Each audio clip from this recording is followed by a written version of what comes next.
Você olha nos últimos 100 anos, em qualquer mercado, Estados Unidos, Europa, até o Japão, que ficou aí 30 anos de ressaca, as ações tendem a render mais do que a renda fixa quando você olha no longo prazo. Qual é o número? 3, 4, 5% a mais do que a renda fixa, né, no longo prazo. Quando você pega 3, 4, 5%, compõe isso por 100 anos, é uma diferença brutal. E aí a dúvida é a seguinte: por que em alguns momentos você questiona a existência do prêmio de risco? Porque, no nosso entender, o prêmio de risco existe justamente porque ele não existe sempre.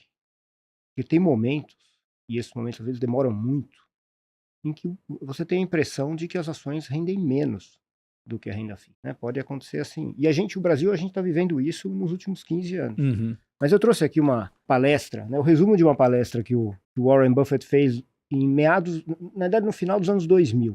Né? E ele faz uma análise dos 100 anos do mercado acionário americano, de 1900 até 2000. Né? E ele fala o seguinte: olha, em 100 anos, o PIB per capita dos Estados Unidos cresceu 610%. Né? Isso dá aproximadamente 2% ao ano.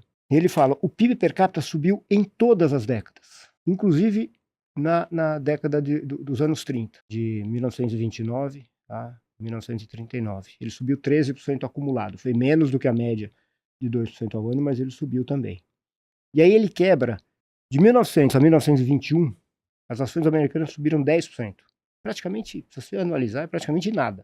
Menos do que a renda... 10% no acumulado. No acumulado. Nossa. Né? Se você é um investidor, era melhor estar em Treasury. Uhum. E você poderia chegar depois de 20 anos e falar: desculpa, ações não tem prêmio nos Estados Unidos. Né? Melhor estar na renda fixa. Uhum. Poderia estar chegando à mesma conclusão do que está acontecendo aqui no Brasil.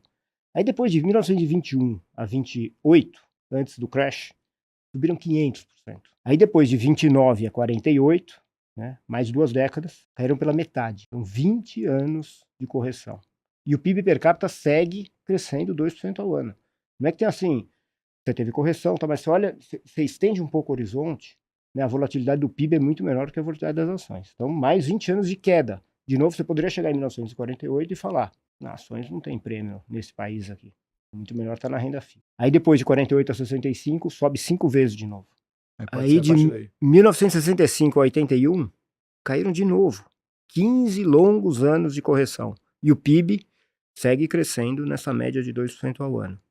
E aí de 81 a 2000, as ações subiram muito de novo, 5 vezes. Então eu estou trazendo isso porque nos Estados Unidos você consegue olhar essas séries longas e mostrar que você tem períodos longos, de décadas, em que às vezes a renda variável rende menos que a renda fixa. O que garante que o Brasil só não está vivendo um período como esse?